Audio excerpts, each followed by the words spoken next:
kalau misalnya ini karena langsung ya. Dan saya biasa dengan Bung Noel itu terbuka karena demokrasi itu akan mati di dalam kegelapan. Ya. Ketika terbuka, tapi silakan kalau seandainya mau jawab silakan, enggak juga bahkan itu hak. Okay. Kalau menegur itu di grup atau pribadi? Kan suka menegur banyak cara lah, banyak cara. Misalnya bisa langsung nyampein ke kita di telepon. Oke. Lantas bisa juga, tapi yang jelas secara etika nggak pernah mungkin di grup lah. Nggak mungkin di grup. Nggak mungkin, dia akan nyampaikan langsung gitu. Japri biasanya. Japri. Ya. Kan ini era digital begini kan nggak mesti lagi harus pakai surat. Langsung japri aja langsung enak. Nggak dipersulit kan. Anda pernah tegur misalnya? Ya soal tegur-teguran udah biasa lah, namanya evaluasi. Jangan terlalu misalnya kayak Pak Wamen jangan terlalu kenceng, kita maraton presiden karena energi kita nih kan ke depannya sih kenceng. Soal apa nih? Soal sidak atau soal apapun bicara? Sidak atau apa gitu loh. Yang jelas pasti dia mau kabinetnya ini selalu full energinya ya, karena ini kan masih panjang, kita nggak tahu dinamika politik ke depan seperti apa. Makanya ya kita ini kan selalu dikasih nutrisi semangatnya Pak Prabowo ya, dengan pidato-pidatonya itu kan nutrisi yang luar biasa buat kita. Gitu. Ini datang ke Rakyat Bersuara, izin dulu nggak ke Seskap? Nggak gitu-gitu. Oh nggak gitu-gitu. Hal yang baik dibebaskan oleh Pak Prabowo. Lakukan aja hal yang baik buat bangsa ini. Ya. Dan ini semua Pak Prabowo pasti senang karena apapun yang kemudian disampaikan adalah untuk keterbukaan, transparansi. Ya, itu penting. Kan dia berkali-kali berkomitmen soal itu. Gitu. Apalagi dia tahu kita ini latar belakangnya aktivis 98, kemudian saya relawan beliau. Ya itu penting, pertanggungjawaban publik itu penting. Itu kan. Ada yang kemudian menganggap juga kan Pak Prabowo militer, ya. Jadi komunikasi itu satu arah dari Pak Prabowo ke bawah, top down. Saya mau tanya, seperti itu nggak di komunikasi tadinya kabinet? Pikiran saya juga begitu. Oke. Ternyata tidak. Ada proses dialog. Dari misalnya proses gimana? Ambalang. Misal kayak Ambalang dulu, Ambalang apa namanya? Magelang lah. Retreat Magelang, bayangan kita, waduh kita disuruh ini, suruh itu, udah males saya. Sakit perut aja nih gue pasti nih, gue bilang sakit perut nih gue di militer dan begini. Ternyata tidak. Kan orang bayangan, wah akan dibangun budaya ketentaraan, budaya militeristik. Tidak, tuh nggak ada. Justru di situ dibangun nilai-nilai yang ada di tentara, di militer soal kedisiplinan. Misalnya apa? Misalnya tepat waktu, bangun pagi, responsibility dan sebagainya. Kan ada yang telat tuh kemarin, hukumannya apa tuh?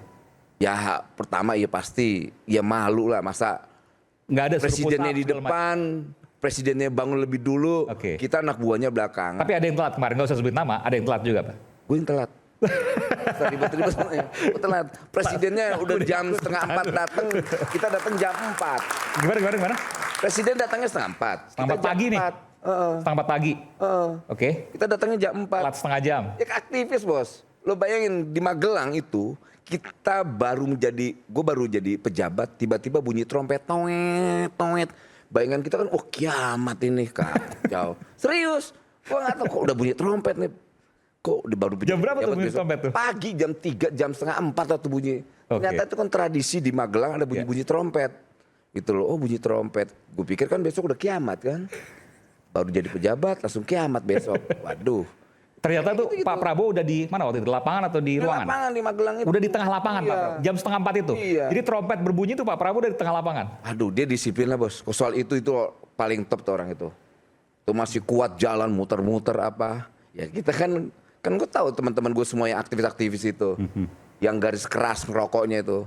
Ngakuk jalannya, padahal Pak Prabowo udah umur 70 sekian ya kan. Kita yang umur 40 jalannya terpingkal-pingkal tuh bos.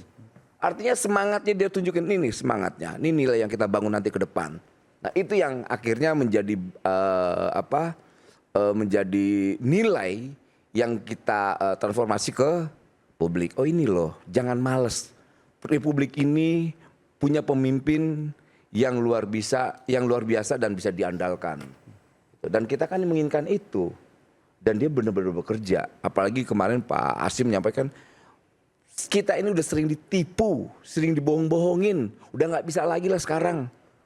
Udah eranya kerja lah. Prabowo udah gak punya beban terkait masa lalu, bicara tentang duit apa. Dia bicara tentang bagaimana menenteng bangsa ini ke depan lebih bagus dan lebih bagus. Makanya narasi besarnya menghadapi 2045 adalah Indonesia unggul dengan apa? makan bergizi gratis. Makan bergizi gratis itu bukan bicara tentang bagaimana mengenyangkan perut, tapi mengenyangkan nutrisi orang berpikir, otaknya. Tujuannya ke sana. Iya. Pak Prabowo sempat ngomong, ini bukan soal makanan, ini bukan soal mulut, tapi ini soal pemikiran. Otaknya Apa yang disampaikan? ya itu tadi yang saya sampaikan tadi, dikasih nutrisinya.